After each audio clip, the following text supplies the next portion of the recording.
love her with all my heart, and I want her home.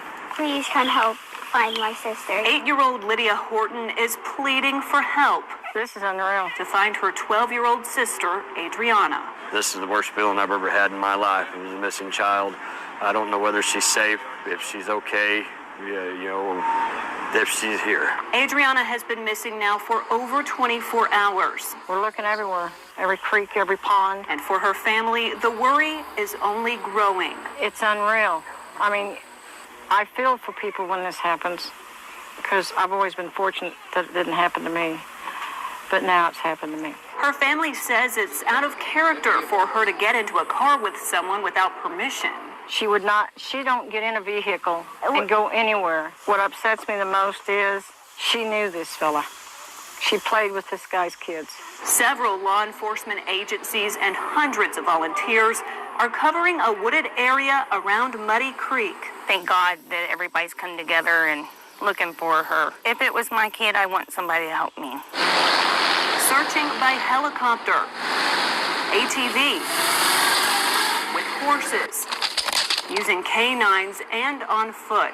We are going to stay at this as long as it takes. The search has gone on for hours, and as day turns to night, Adriaunna's family continues to hope for a miracle. That's all I can do. If you lose hope, you lose everything.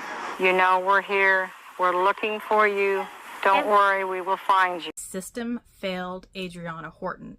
So we're going to go through this, and this is a case that's like hits close to home because I actually babysat this little girl when she was just a little baby. I am from this area. I know her parents. I know her family. I knew who the perpetrator was, kind of. I knew of him. I knew his family members. So it was just something that really just rocked this small town, Missouri. Okay, so here we go. Adriaunna Horton was 12 years old, and on the first day of school, August 19th, 2013, her and her siblings and her friends went to go play in Hazel Park. Hazel Park is like a tiny little park like close to the family's home, and Golden City, Missouri is a very, very small town, y'all. It has maybe a small grocery store and a gas station, and that's about it. So she was playing with her sisters and her friends at this park, and she sees this truck pull up, and the guy in the truck motioned for her to come over. And so she went over there, and he said, hey, I need help. I need your help to help me find my child. My child is missing. So she hops in the truck with this man whom she was kind of familiar with because the man actually worked with her father, and he had been over to the family's home several times in the past year. So she was familiar with this man. So anyway, her siblings and her friends noticed that she got in this truck and they couldn't find her. Like, they didn't know where they went. They never came back. And so they ran home and told their grandparents and parents, hey, Adriaunna's missing. We can't find her. So the search began. And this is in August. So August is very hot in Missouri. Really, really hot. You have the local fair in town, near the town. School's just getting started, and so it's just one of those like really hot summer days. And so the family goes out in this heat, and they're trying to find this little girl, and they can't find her anywhere. And this town, mind you, is very, very small. Everybody knows everybody, so they cannot find the little girl. Well, within an hour and a half, they find a pickup truck with Bobby Bourne Jr. cleaning it at the local little car wash, and he is wet from the waist down. And you know, that is odd in itself. So they took him into custody. He actually was supposed to be serving probation for some domestic assault that he abused his wife about a year or two prior to this incident. So he was on probation, and he was facing 15 years in prison for this, and he should have never been just put on probation. In my eyes, he should have just went straight to prison, because this is where I feel like the system failed this little girl, is because if they would have taken that domestic abuse seriously and actually given him that 15 years, he would have been in prison, and he would have never been able to kidnap her and harm her. Okay, so anyway, so this is day one. They cannot find her, but they found him and they arrested him. Day two, there was over 250 volunteers and over 500 law enforcement. There's maybe 500 people in the city of Golden City. So you're having people from other counties, other towns come and help because everybody knows who this family is. They know the family, they're friends with the family.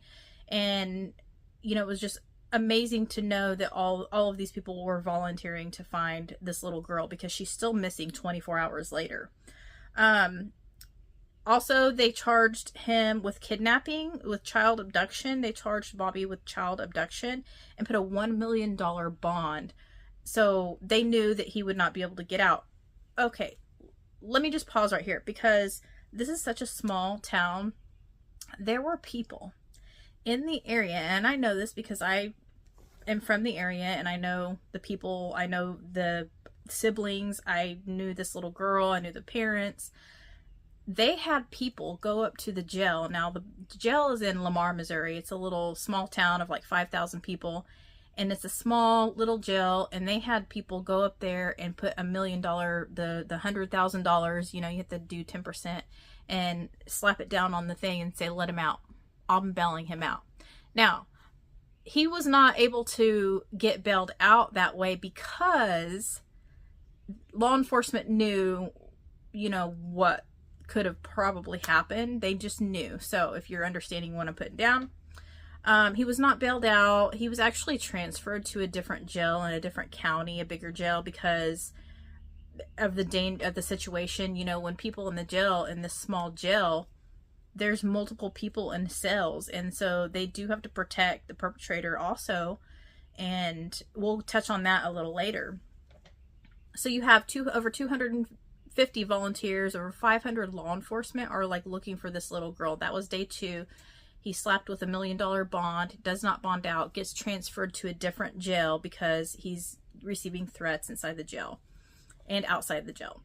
Day 3, you have all of these volunteers going back to this small town, Golden City, Missouri, looking for this little girl. They're on horseback, they're on ATVs, they're on motorcycles, they're in cars, they're on foot. They're just looking everywhere. At 1:50 p.m., officers discovered a body buried in a shallow grave outside the city of Golden City, kind of out in the country.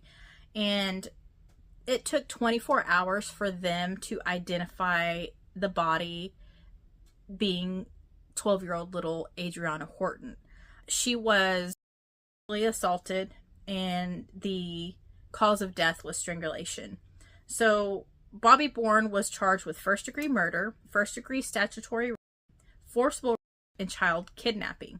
Now, they did drop the statutory rape and forcible rape, but they kept the child kidnapping, and obviously they kept the first-degree murder. Now, Bobby himself told them where the body was at, or where the area where the body was at, and that's where they were able to find her. But he tried saying that she tripped and fell and hit her head, and he got scared and he buried her, which obviously was a lie. So let's back up to 2 years prior to the disappearance and murder of Adriaunna Horton. Bobby Bourne was charged with second-degree assault on law enforcement, and 3 counts of domestic abuse in the 3rd degree on his then wife. And that's where he was facing 15 years, but he only got 5 years of probation, and then suspended execution of sentence, meaning like if he messes up on his probation, he could be facing 15 years and go to prison for 15 years. So that story to me was just completely crazy, and it rocked. I mean, everybody in like surrounding communities were just completely, I guess, flabbergasted, because in a small town, you know, in any small town, you think, oh, that's not going to happen here. And yes, it will happen there. And statistically, it does happen in small towns more often than what you think. So anyway, he ended up pleading not guilty, and he requested that the trial take place in a different county, which is Buchanan County, Missouri. His ex-wife actually testified that he was on drugs 3 days prior to the kidnap and the murder of Adriaunna Horton, and he was hearing voices, and he hadn't slept in 3 days. So he was basically in some kind of like psychosomatic crazy, I don't know what was happening in him. So basically what he said was he ended up 5 years later pleading guilty to the charge of first-degree murder and child kidnapping, and he basically said that he did it to seek revenge against the girl's father, because the girl's father, Adrianna's father, and his then wife supposedly had an affair while he was doing 60 days in jail for a different charge. And to me, that's just crazy. Hey, let me go like kidnap this little 12-year-old girl and assault her and murder her because my wife and her father had an affair while I was in jail, supposedly. So to me, that's just like a stupid, crazy reason. And this guy definitely deserves to be in prison. So on July 13th, 2018, 5 years after the incident, Bobby Bourne pled guilty to the charges of first-degree murder, child kidnapping, and they also gave him the 15 years for the assault on law enforcement and the domestic assault on his now ex-wife, because he messed up. He ended up getting, like, when you go in and look at the court system, all of the paperwork and stuff, they put that he has 999 years in prison. Essentially 999 years equals he is serving life in prison without the possibility of parole. So knowing that this happened, and I know that's just kind of like a fast explanation of what happened, and you know, I will be inserting the videos and pictures and stuff of all this, but to me, I feel like the system did fail this little girl, because she could have been, all of this could have been prevented if he just would have went to prison for the 15 years and not just given 5 years of just probation. To me, I feel like the laws for domestic abuse should be harsher. I mean, three counts of third-degree domestic assault. So third-degree domestic assault is meaning that they did not put their life in danger, but they did put their hands on them. They assaulted them in some way, some form. But 3 separate counts, meaning that he did this to 3 separate people or 3 separate times. So you would think that, okay, one time you get 5 years of probation. The second time, though, really 5 years of probation. And the third time, only 5 years of probation. And that's 5 years total. That's not like 5, 10, 15. So it was stated that they thought that those assaults just kind of got swept under the rug, because he has a slew of other charges too. It's not just those charges, but he is now serving life in prison. And he did ask to be put in solitary confinement. So solitary confinement means that you're confined to your cell, individual cell, by yourself 23 hours a day, and you're let out by yourself for 1 hour a day to shower and do rec time. And the reason that he asked for that to happen is because he got his ass beat in prison. They beat him up really, really bad. They almost killed him.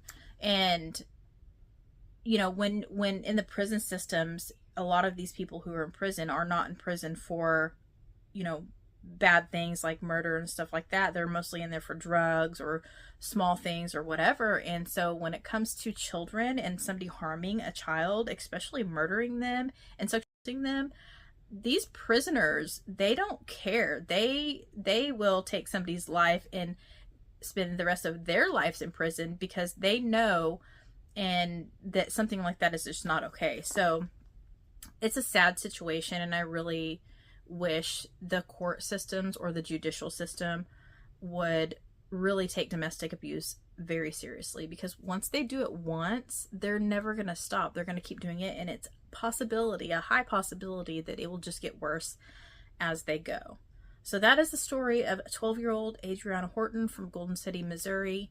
Y'all stay tuned for more stuff, because I'm getting ready to go down a rabbit hole and just really, really pull out all of these things happening when it comes to domestic abuse and how things could have probably been prevented if these laws would have been harsher. So with that,